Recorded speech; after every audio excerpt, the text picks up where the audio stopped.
घाटे में चल रही टेलीकॉम कंपनी वोडा आइडिया दिवालिया कोर्ट में जाने से बचने के लिए बैंकों और वित्तीय संस्थानों के कर्ज वापस करने में जुट गई है। समाचार पत्र इकोनॉमिक टाइम्स की रिपोर्ट के मुताबिक कंपनी ने अगर बैंकों का कर्ज नहीं चुकाया तो भविष्य में बैंक कर्ज वसूली के लिए उसे एनसीएलटी कोर्ट में घसीट सकते हैं और इसी से बचने के लिए कंपनी समय रहते अपने कर्जों को चुकाने में जुट गई है। सर, वोडाफोन की मुश्किलें गहरी होती दिख रही हैं, क्या वजह है इसकी? वोडाफोन में कुछ अजीब सा घटनाक्रम चल रहा है और वोडाफोन भारत के टेलीकॉम स्पेस में वोडाफोन बिल्कुल अलग दिशा में जाती दिख रही है। संकट कुछ ज़्यादा ही गहरा है वोडाफोन में।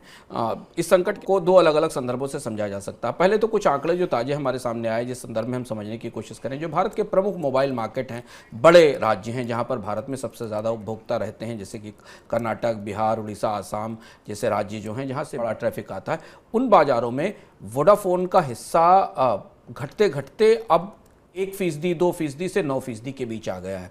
जबकि भारत के इन्हीं बाजारों में इसके की प्रतिस्पर्धी कंपनियां जियो और एयरटेल का बाजार हिस्सा 31 से 58% के बीच है। यानी वोडाफोन बुरी तरह प्रमुख मोबाइल बाजारों में पिछड़ चुकी है और इसका असर वोडाफोन के रेवेन्यू पर दिखाई दिया है। ये रेवेन्यू शेयर मार्केट की बात है। रेवेन्यू शेयर मार्केट का कैलकुलेशन कंपनियों के जो ग्रॉस रेवेन्यू है सर्किल वाइज उनके आधार पर किया जाता है।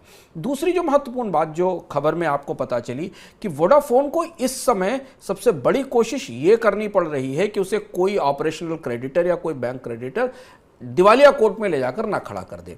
जो आंकड़े हमारे पास हैं शुभम, उस हिसाब से वोडाफोन पर पिछले साल के पहले क्वार्टर में 23,400 करोड़ रुपए के बैंक ड्यूज थे और 13,659 करोड़ रुपए के ट्रेड पेबल्स थे जो व्यापार वालों को देने थे। लगातार वोडाफोन इस कोशिश में है कि इसे कम किया जाए, कम भी किया है, लेकिन ताजे आंकड़े के मुताबिक 15,080 करोड़ रुपए के बैंकों और वित्तीय संस्थाओं के ड्यूज और करीब इतने ही ड्यूज ट्रेड के हैं।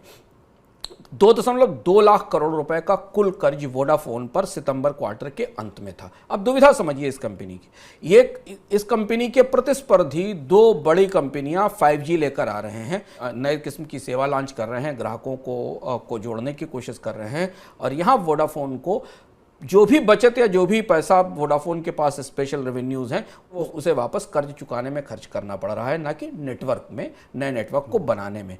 वोडाफोन वैसे भी बाजार में पिछड़ी हुई थी, वोडाफोन आइडिया, और तो 5G के बाद वोडाफोन के पास फंड्स भी नहीं है कि वो अपने नए नेटवर्क को तैयार कर सके। वोडाफोन पर इसलिए भारत के शेयर बाजार की और बहुत सारे बैंकर्स की करीब से नज़र है, क्योंकि ये शायद सबसे मुश्किल वक्त होने वाला है जब भारत के उभरते टेलीकॉम बाजार में सबसे प्रीमियम सर्विस आ रही होगी और वोडाफोन उस समय अपने आप को दिवालिया होने से बचाने के लिए अपनी बचत से पैसा निकालकर किसी तरह कोशिश में लगी होगी।